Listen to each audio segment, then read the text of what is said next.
the West's leaders agree that democracy is under attack. How they can defend it is less obvious. Not for nothing is the aging autocrat known outside of Belarus as Europe's last dictator. For much of this month, the world watched as weary migrants, some with small children and mainly from the Middle East, were coaxed and coerced in freezing conditions to a forest border with the EU. Their rising anger at not being allowed to cross erupted at times as they hurled volleys of rocks at Polish border guards who eventually spewed water cannon fire back at them. US President Joe Biden made it an early theme of his term in office that democracy is under attack. "We're at an inflection point," he told an audience in Germany in February. "We must demonstrate that democracy can still deliver for our people in this changed world. That, in my view, is our galvanizing mission. But how to deliver on that mission is something that has yet to be mastered." Biden promised a summit of democracies early in his presidency. It is due to take place next month, although details are sketchy. Biden's leverage is waning among allies, due to diplomatic missteps such as the messy withdrawal from Afghanistan and the AUKUS security pact with Australia and the UK that marginalized France. Meanwhile, autocrats like Lukashenko and Russian President Vladimir Putin appear to be exploiting the opportunity to divide, discourage and sow dissent in the democracies closest to them, in Europe. Cynically crying wolf, while willfully ignoring their own violations, is a convenience that autocracies routinely use to cover their tracks. On the face of it, how can the EU that champions human rights turn its back on migrants, less still turn water cannons on them?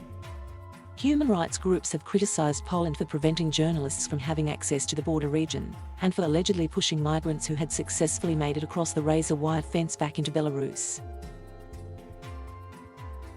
It is the caring side of democracy, that values human rights and decency, that Biden and others fear autocracies exploit. At one point last week, Lukashenko's government proposed that Germany should take in 2,000 migrants and Belarus would handle the rest. According to Lukashenko's foreign minister, both his boss and Putin were pushing Merkel into some sort of deal. It was President Putin who tried to contribute to the settlement of this crisis.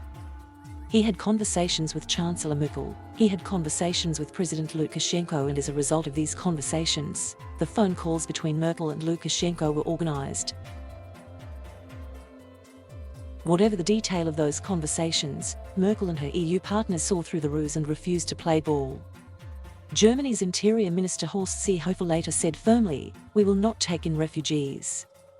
We will not bow to the pressure and say, we are taking refugees into European countries, because this would mean implementing the very basis of this perfidious strategy." This, it turns out, is not the dark side of the European democracy as McKay claims, but the EU's reality check on what it sees as Lukashenko's lies. But will that matter for Lukashenko and Putin? Of course not. They thrive in a hybrid of hubris and confusion where doubt replaces certainty, and besmirching democracy's moral purpose is a victory in and of itself.